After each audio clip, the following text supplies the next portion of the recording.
ദാവീദിന്റെ പ്രാർത്ഥനകളെക്കുറിച്ചുള്ള ലഘു ചിന്തകൾ, ധ്യാനങ്ങൾ കഴിഞ്ഞ നാളുകളിൽ നാം ചിന്തിച്ചു വരികയായിരുന്നു. ദാവീദിന്റെ പ്രാർത്ഥനകൾക്ക് ഉത്തരം കിട്ടിയതിൻ്റെ സീക്രട്ട് ദാവീദിന്റെ വാക്കുകളിൽ നിന്ന് ധ്യാനിച്ച് ഈ ചിന്തകൾക്ക് കുത്തിടാം. 66-ാം സങ്കീർത്തനം 18 മുതൽ 20 വരെയുള്ള വാക്യങ്ങൾ. ഞാൻ എൻ്റെ ഹൃദയത്തിൽ അകൃത്യം കരുതിയിരുന്നുവെങ്കിൽ കർത്താവ് കേൾക്കുകയില്ലായിരുന്നു. എന്നാൽ ദൈവം കേട്ടിരിക്കുന്നു, എൻ്റെ പ്രാർത്ഥനാ ശബ്ദം ശ്രദ്ധിച്ചിരിക്കുന്നു. എൻ്റെ പ്രാർത്ഥന തള്ളിക്കളയാതെയും തൻ്റെ ദയ എങ്കിൽ നിന്ന് എടുത്തു കളയാതെയും ഇരിക്കുന്ന ദൈവം വാഴ്ത്തപ്പെടുമാറാകട്ടെ. If I regard iniquity in my heart, the Lord will not hear.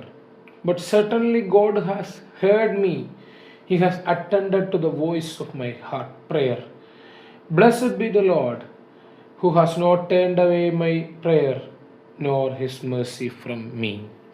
പ്രാർത്ഥന ദൈവം കേൾക്കണമെങ്കിൽ ജീവിതത്തിൻ്റെ തൻ്റെ അനുഭവത്തിൽ നിന്നും ദാവീദിന് നമ്മളോട് ഓരോരുത്തരോടും പറയാനുള്ള വാക്കുകൾ, ഞാൻ എൻ്റെ ഹൃദയത്തിൽ അകൃത്യം കരുതിയിരുന്നെങ്കിൽ കർത്താവ് എൻ്റെ പ്രാർത്ഥന കേൾക്കത്തില്ലായിരുന്നെന്നാണ്.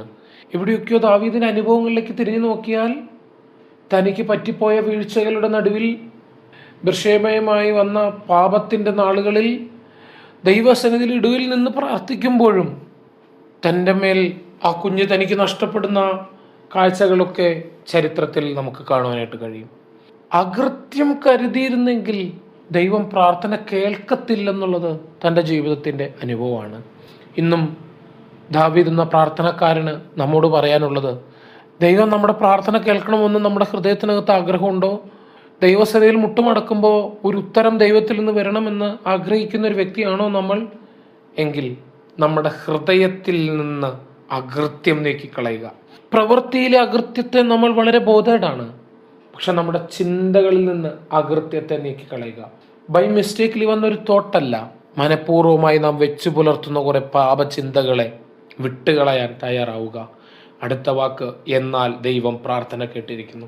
ഒരു പ്രാർത്ഥനക്കാരൻ്റെ ഏറ്റവും വലിയ ഉറപ്പാണ്, എൻ്റെ പ്രാർത്ഥന കേൾക്കുന്നു, ദൈവം എൻ്റെ പ്രാർത്ഥന കേട്ടിരിക്കുന്നു, ദൈവം എൻ്റെ പ്രാർത്ഥനാ ശബ്ദം ശ്രദ്ധിച്ചിരിക്കുന്നു എന്നുള്ളത്.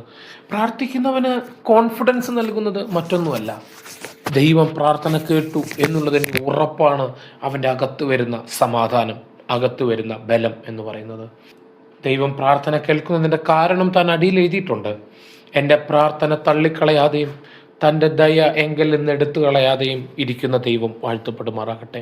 ഒരുപക്ഷെ നമ്മുടെ പ്രാർത്ഥനകൾക്കൊക്കെ ഉത്തരം ലഭിക്കുന്നത് നമ്മുടെ വിശുദ്ധി കൊണ്ടല്ല, നമ്മുടെ മിടുക്ക് കൊണ്ടല്ല, മറിച്ച് ദൈവത്തിൻ്റെ ദയ നമ്മളിൽ നിന്ന് എടുത്തു കളയാതിരിക്കുന്ന ദൈവത്തിൻ്റെ കരുണയോർത്ത് നന്ദി പറയാൻ ദൈവം നമ്മെ സഹായിക്കട്ടെ. ദൈവത്തിൻ്റെ കരുണ നമ്മളിൽ നിന്ന് നീങ്ങി പോകാതിരിക്കട്ടെ. നമ്മുടെ എല്ലാ പ്രാർത്ഥനകൾക്കും ദൈവം ഉത്തരം നൽകട്ടെ. അകൃത്യങ്ങൾ നമ്മുടെ ഹൃദയത്തിൽ നിന്ന് മാറിപ്പോകട്ടെ. ദൈവം നമ്മുടെ ഓരോ പ്രാർത്ഥനാ ശബ്ദങ്ങളും ശ്രദ്ധിക്കട്ടെ, ഉത്തരമരുളട്ടെ. May God bless you. ഞങ്ങളെ വിളിക്കുവാൻ ആഗ്രഹിക്കുന്നുവെങ്കിൽ 0988-22-1957 എന്ന നമ്പർ ഉപയോഗിക്കുക. എല്ലാ ബുധനാഴ്ചകളിലും വെള്ളിയാഴ്ചയും രാവിലെ 11 മുതൽ 12 മണി വരെയുള്ള സമയം ഞങ്ങൾ നിങ്ങൾക്കായി പ്രാർത്ഥിക്കുന്നു. പ്രാർത്ഥനയ്ക്കായി വിളിക്കേണ്ട ഫോൺ നമ്പർ 079960010203.